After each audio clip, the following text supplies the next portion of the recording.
We interrupt this program for breaking news. War between the USA and Iran. But I'm more concerned about the skeletal structure of the newsreader.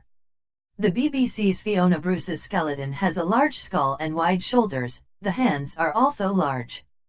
The wide shoulder-narrow hip ratio is male. The skull is masculine with a large jaw and square chin.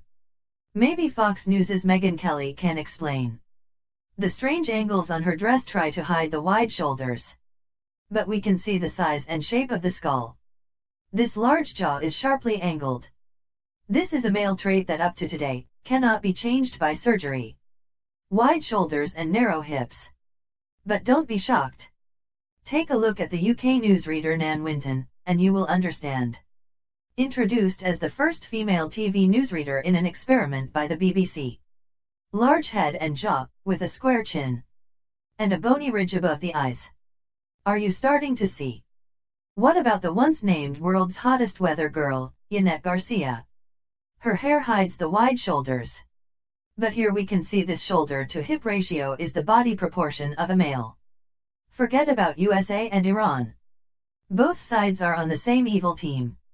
We investigated Melania Trump's skeleton in our first lesson. Analysis complete. Male. The Iranian is harder to analyze, as minimal skeletal evidence is available. But sitting down for food with two men wearing makeup and women's clothes makes you guilty by association. These people's aim and religion are one and the same. I'm not talking about Christianity or Islam, as both religions hold men acting like women to be an abomination.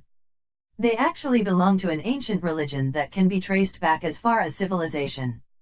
The origin of the human race, as told in scriptures, is that the Almighty God created a man from the earth in his own image, and called him Adam. When Adam began to feel lonely, the Almighty created for him a wife from one of the bones of his rib cage, so he could find tranquility and pleasure in her. They lived together happily, but the enemy of mankind, the devil, also known as Satan, came to trick them. He promised them both that if they were to eat from the forbidden tree, then they would become like angels or gods and live forever. But how does this story relate to what we see happening around us?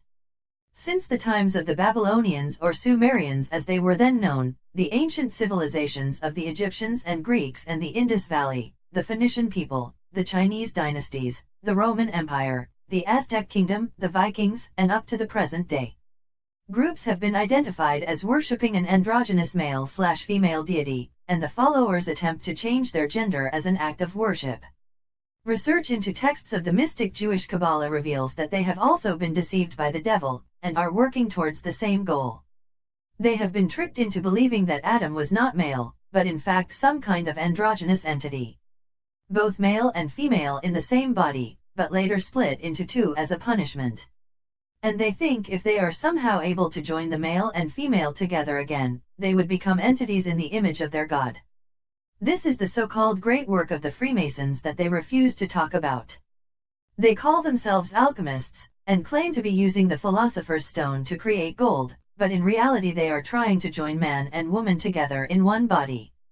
Drawn by Leonardo da Vinci 500 years ago, the Vitruvian Man is said to represent equilibrium, equality of God's creation, and unifying principles of thought.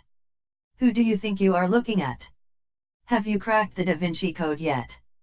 You are looking at Leonardo himself pretending to be a woman. They are trying to combine the two genders to become like gods. The truth is they are being tricked by the enemy of mankind.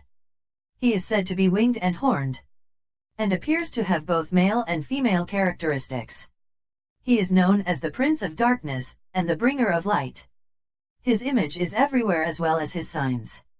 He has tricked many of us for so long. And his followers are many. They have worshipped this male-female androgynous transgender deity for thousands and thousands of years. They claim this is the religion of the future. It is not possible for them to become both genders. All they become is abominations with makeup and women's clothes. It is generational. Their parents did it to them. And they continue to do it to their own children. Mostly in secret. But some of them openly. This has been going on for a long time. The next step is to enforce this transgendering on the masses. And they are coming for the children.